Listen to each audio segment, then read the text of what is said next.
તો વડોદરામાં આવાસના લાભાર્થીઓ સાથે ખેલ થઈ ગયો છે। મહાનગરપાલિકાએ આવાસ લાભાર્થીઓ સાથે ખેલ કર્યો। સયાજીરાવ નગર ગૃહમાં આવાસના ડ્રો થશે તેવો મેસેજ ફરતો કર્યો।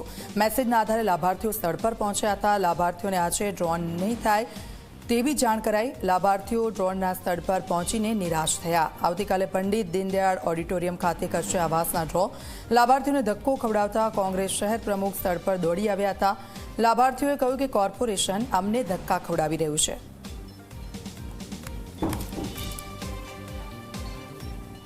તારીખ આપી દીધેલી પણ કંઈ ડ્રો થયો નથી અને હમણાં બધા ભેગા થયા છે પણ કોઈ કાર્યકર્તા કે કંઈ નોટિસ દેખાઈ નથી અત્યાર સુધી। અને જ્યારે મેસેજ એવો આવ્યો છે કે 10 તારીખે સયાજી નગરમાં ડ્રો છે તો તમે આવી જજો, પણ કોઈ દેખાતું નથી ડ્રો। એ દીનદયાળ ઉપાધ્યાયમાં છે, હવે ગઈકાલનો છે, પણ જે આજનો મેસેજ હતો આજે 10 તારીખ છે એનો કંઈ મેસેજ નથી આવ્યો કે ડ્રો કેન્સલ થયો છે। અમે તો એની માટે આવ્યા છે કે આજે ડ્રો થવાનો છે કે અમને મેસેજ આવ્યો હતો કે તમે જે ફોર્મ ભર્યા ને એનો ડ્રો અહીંયા થવાનો છે, એટલે અમે લોકો આ બાજુ આવ્યા। પણ અહીંયા આવ્યા તો અમે બેનર જોયું તો ફેક છે, તો એનો કોઈ અમને કોઈ મેસેજ નથી આવ્યું કે નથી થવાનું આજે ને કાલ, એવું કહે છે કે કાલે થવાનું છે। તો આજે નથી આવ્યા તો 10 થી 5નો ટાઈમ આપ્યો છે, તો આજે નથી આવ્યા તો હું ગેરંટી લેશે કે કાલે આવવાના છે। પબ્લિક રોજે નોકરી ધંધો છોડીને આવી રીતે જ અહીંયા રોજે ધક્કો ખાશે। લોકોને આશા હોય છે કે અમે જે ફોર્મ ભર્યું છે તો આજે અમને મકાન મળી જશે, એ અમને વરસ થઈ ગયો છે।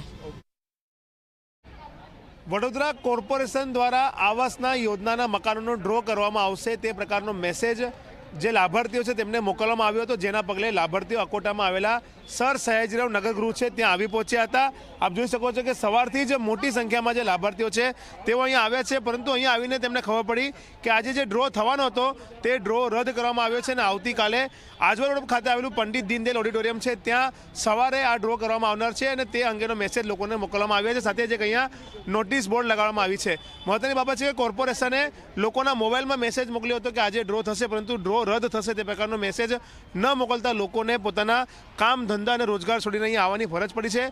મહિલાઓ સવારનું ઘરનું કામ મૂકીને અહીંયા ઘરનું ઘર મળે તે સ્વપ્ન સાથે આવ્યા હતા, પરંતુ તેમને ઘર નથી મળ્યું। આ તમે એક પાવતી જોઈ શકો છો કે એફોર્ડેબલ હાઉસિંગ વિભાગની છે કે જે 15/11/2022ના રોજ 20,000 રૂપિયા ભરીને એક લાભાર્થીએ મકાન મેળવવા માટે અરજી કરી છે। એટલે કે આજે 2025નું વર્ષ ચાલે છે, એટલે કે 3 વર્ષ પછી આ ડ્રો થઈ રહ્યું છે અને તેમાં પણ નાગરિકો સાથે આવી છેતરપિંડી કરવામાં આવી રહી હોય તે પ્રકારનો ઘાટ સર્જાયો છે, જેને લઈને લોકોએ કોર્પોરેશન વિરુદ્ધ સૂત્રોચ્ચાર કર્યા, નારાજગી વ્યક્ત કરી। લોકો કહી રહ્યા છે કે જ્યારે ડ્રો આજે નહોતો કરવાનો, આવતીકાલે કરવાનો હતો તો કોર્પોરેશને કેમ આગોતરી જાણ ન કરી, કેમ લોકોનો દિવસ આજે બગાડવામાં આવ્યો? કારણ કે લોકોએ પોતાની નોકરી ધંધા મૂકીને અહીંયા આવ્યા હોય ત્યારે ચોક્કસથી લોકો વિરોધ કરે છે અને તેને લઈને કોંગ્રેસના પ્રમુખ અને કોંગ્રેસના કાર્યકર્તાઓ પણ અહીંયા દોડી આવ્યા અને કોર્પોરેશનના જે અધિકારીઓ છે તેમની સામે રોષ વ્યક્ત કર્યો છે અને કોંગ્રેસે ચીમકી ઉચ્ચારી છે કે જો આવતીકાલે પણ લોકોની લાગણી સાથે ચેડા કરવામાં આવશે તો કોંગ્રેસ આ મામલે ઉગ્ર આંદોલન કરશે।